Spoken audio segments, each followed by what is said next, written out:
There comes a time in every family when the conversation no one wants to have becomes the one we can't afford to avoid.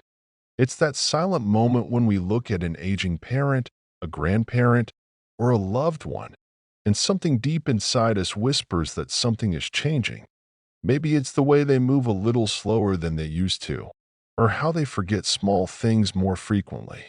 Maybe it's how they sit quietly in a room full of people, distant yet present. These changes are often brushed aside as just old age, but what if they're not? What if these subtle shifts are signs, gentle warnings, that the person you love may be approaching the final chapter of their life?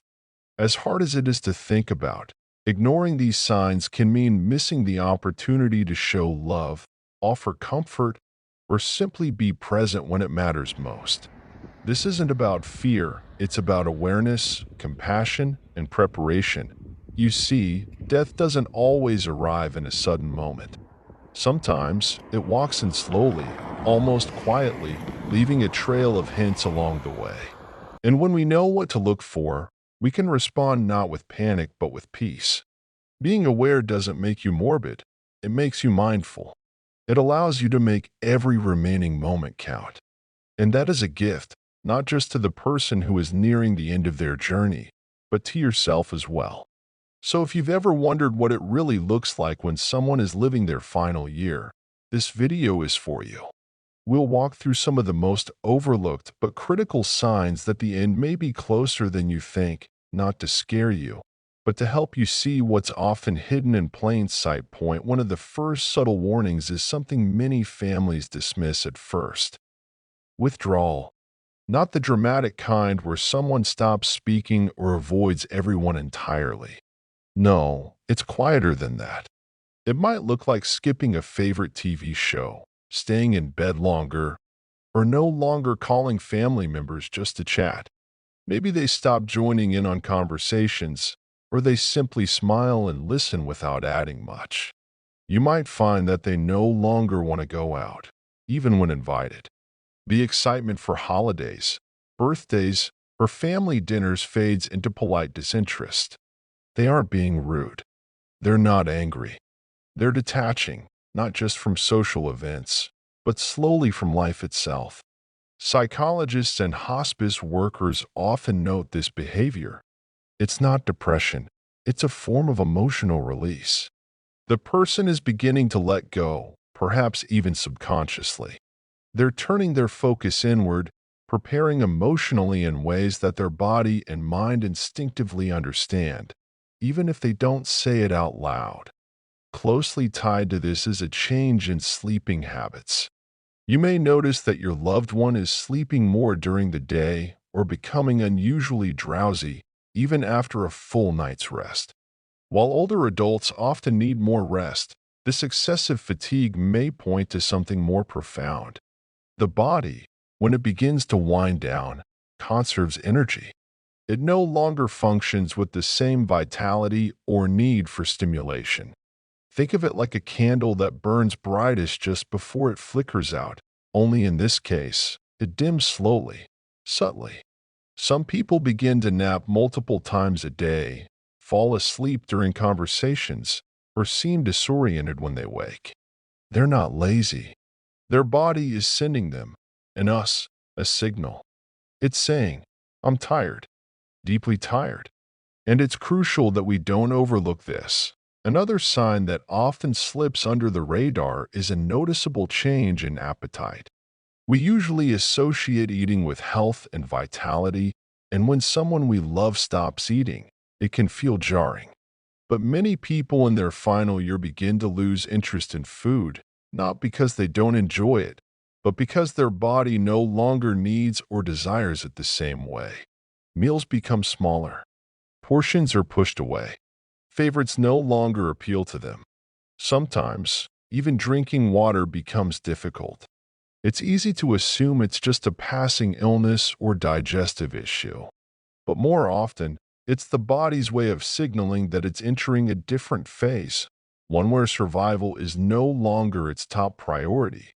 Digesting food becomes harder. Energy is reserved for the most basic functions, and hunger simply fades. Families often try to coax them into eating, offering treats, preparing old favorites, but nothing works. This isn't stubbornness, it's biology. It's nature's way of slowing things down. And it should be met with gentle understanding, not frustration. One of the most emotionally difficult signs to witness is a change in mental clarity. This doesn't always mean full-blown dementia. It could be mild confusion, moments of forgetfulness, or even sudden reflections on the past. Many people near the end begin to see or talk to loved ones who have already passed. They may speak of journeys, of going home, or of feeling that someone is calling them. While unsettling, these moments are often described by those in hospice care as beautiful, even spiritual. It's as if the veil between this world and the next becomes thin. The mind begins to shift its attention, reaching across time and memory. These are not hallucinations to be dismissed. They're often deeply meaningful. Listening without correcting, without challenging, can bring peace to both the person and their caregivers. Memory may come and go like waves. Some days are clearer than others. But overall, the sense that their thoughts are drifting more often than staying grounded is a common, gentle sign that they're preparing to transition. Perhaps the most powerful and final sign is a change in the rhythm of life itself. Breathing becomes slower or more labored. The skin may appear cooler or take on a bluish tone in the fingers and toes. Circulation slows down. Movement decreases. The body becomes more still. Sometimes there is a sudden burst of energy called terminal lucidity, where the person seems almost vibrant, even joyful. They might have clear conversations, request favorite meals, or express gratitude. Families often mistake this as recovery, but in many cases, it's a final wave goodbye, a moment of grace before rest. After this, the decline can come rapidly. But the beauty in this phase, painful as it may be, is that it often brings with it a sense of clarity. Time becomes sacred. Words become precious. Every breath carries weight. It's in these moments that love matters more than medicine, and presence is more healing than any prescription. Watching someone you love go through these changes is never easy, but understanding them can turn fear into presence. It allows you to sit with them, hand in hand, not in panic, but in peace. You might read a favorite poem, play an old song, or simply sit in silence, knowing that you're giving the greatest gift of all, companionship in the final season. It's easy to feel helpless, to want to fix what cannot be fixed. But sometimes, love is not about doing, it's about being. Being there, being still, being a witness to a life that's slowly coming full circle. These signs are not warnings to make you afraid. They're invitations to show up in a deeper, more compassionate way. They are calls to honor the person, their story, their journey, and to remind yourself that this chapter, while difficult, is still sacred. And when the time comes, if you've paid attention, you won't be caught off guard. You'll remember their last smile, the way their hand felt in yours, the soft words they spoke, or even the quiet they left behind. These are the things that stay. These are the memories that carry forward. So if you've noticed even one of these signs, don't wait. Don't assume. Start the conversations. Share your gratitude. Say what's on your heart. Make peace. Offer comfort. Because sometimes, knowing someone is in their final year doesn't mean counting days. It means making every day count. In the moments after we begin to accept what's happening, something shifts, not just in the elderly person we're watching over, but inside us too. The fear becomes quieter. The anxiety settles, and in its place, we begin to focus on what really matters: presence, comfort, and meaningful connection. When someone enters what may be the final year of life, there's an unspoken understanding that begins to shape every interaction. You start to notice the small things, the way their eyes light up when they see a familiar face, how they smile at an old memory, or the quiet sigh of relief when someone simply holds their hand without saying a word. These aren't just small moments.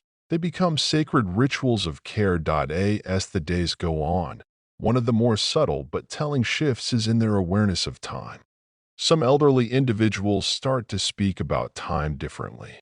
They stop planning far into the future. They no longer talk about next year or next month. Their focus becomes the present day, maybe even the present hour. They may ask what day it is, not out of confusion, but because the calendar no longer holds the same relevance. It's not forgetfulness. It's that time is beginning to lose its grip. Their internal clock is slowing. Mornings and evenings blend. Meals become less anchored to hours. It's as if their sense of existence is beginning to shift from a timeline to a feeling. And in that space, they often become more reflective. You'll hear stories from decades ago, things they haven't mentioned in years. It's almost like they're mentally packing up their life, revisiting the rooms of their memory, putting things in place before they go. Another change that often goes unnoticed by family members is a growing sensitivity to sensory stimulation. Loud noises may become overwhelming. Bright lights might feel uncomfortable. Crowded environments can become too much. This isn't just preference. It's the body and mind's way of retreating from the external world. Many elderly people nearing the end prefer soft lighting, quiet voices, calm music. Their surroundings begin to matter more, not less. Peace becomes essential, not optional. When you create an environment that is soothing, gentle, and familiar, you're not just making them comfortable, you're honoring their process. You're showing them that you understand the weight of this time, that you're tuned into what they need, not what you want them to be. During this period, conversations change too. Some of the most profound exchanges you'll ever have might happen in whispers.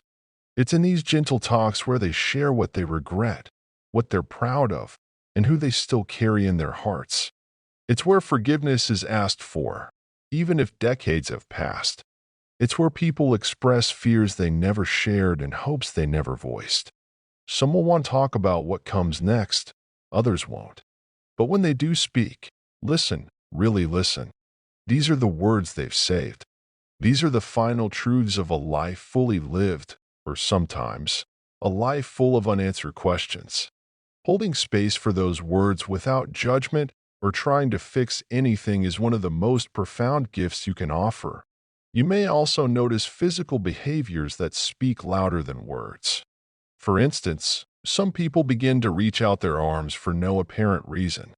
Others might look beyond the room, focusing on something you cannot see. These moments, often called nearing death awareness, are surprisingly common. People might talk to someone who isn't physically there or mention needing to go somewhere. They're not delusional. These expressions often have deep personal or spiritual significance. Medical professionals and palliative care report these occurrences regularly. In fact, many people become more at peace after these moments, as if they've been reassured by something or someone. Whether you believe these are spiritual experiences or simply the mind's way of coping, they deserve respect, not dismissal. They are part of the journey, and they often bring a sense of calm. What's equally important to understand is that as the end draws near, the idea of legacy becomes central. The elderly person may begin to talk more about family, children, even neighbors or people they once worked with. They may try to make amends or ensure certain stories get passed on. These aren't just memories, they're the threads of a legacy they want to leave behind. They might give away special items, share old letters, or ask you to hold on to something seemingly insignificant. Don't underestimate these gestures. Each one carries the weight of meaning. They are saying, "Remember me. I was here. I mattered." Your willingness to accept these moments, even when they are heavy, gives them dignity. You become the keeper of their story. Another emotional cue to watch for is a shift in priorities. People who once worried about appearance, about the state of their home, or even how they were perceived, often let those concerns fade. Instead, they start to focus on deeper things: peace of mind, forgiveness, spiritual beliefs, and emotional closeness. Some may pray more often. Others may ask difficult questions about what they believe. And many just want someone to sit with them. No expectations, no conversations, just quiet presence. In this phase, the emotional needs become just as important as the physical ones. They may seek more affection, more eye contact, more reassurance, or they may become more internal. Every reaction is personal. What matters is that you stay close, not necessarily physically all the time, but emotionally. You show them that they are still seen, still loved, still connected to something greater than the limitations of their body. As these emotional and physical shifts become more apparent, the rhythm of daily care changes too. You'll notice that what was once important becomes irrelevant. They may stop wanting to get dressed every day. They might resist routines that once defined their mornings. Hygiene becomes simpler, sometimes skipped entirely. These aren't signs of giving up, they are signs of conserving energy. It's not neglect, and it's not laziness. It's about the body choosing where to spend its remaining strength. Helping with these tasks gently, respectfully, without forcing or rushing, becomes a form of loving service. You're not just taking care of their needs, you're helping them keep their dignity in the face of decline. It's also in these quiet, slowing moments that small joys become enormous gifts. A warm blanket, the sound of birds outside the window, the scent of a favorite meal, even if they don't eat it, a photo album, a familiar voice on the phone. These are the moments that still touch the heart, even when the body is fading. And for you, as the caregiver or loved one, these are the moments that will stay long after they're gone. You'll remember the time you brushed their hair, the way they smiled when you walked into the room, the squeeze of their hand just before they drifted into sleep. These aren't just actions, they are love in its most sacred form. Eventually, the signs of decline become more physically noticeable. Breathing patterns change, often becoming slower, with pauses. This can be startling if you don't know it's expected. Feet and hands may become colder, indicating reduced circulation. Skin might appear mottled or discolored. These physical signs can be difficult to witness, but they are part of the body's natural process. It's shutting down gradually, like a home powering off room by room. Understanding this process helps you remain calm, even when your heart is aching. Knowing what's coming gives you the strength to respond with grace rather than fear. Some people, in their final days, experience a kind of peaceful awareness. They stop asking about the future. They stop worrying about time. There's a calm that comes over them, one that's hard to explain. It's as if they've accepted something that the rest of us are still wrestling with. And when you see that calm, when you see that peace, it becomes clear that your role is no longer to prevent death. It's to support life as it gently completes its cycle. This is where your love becomes a bridge, your care becomes a compass, and your presence becomes a light in their final days.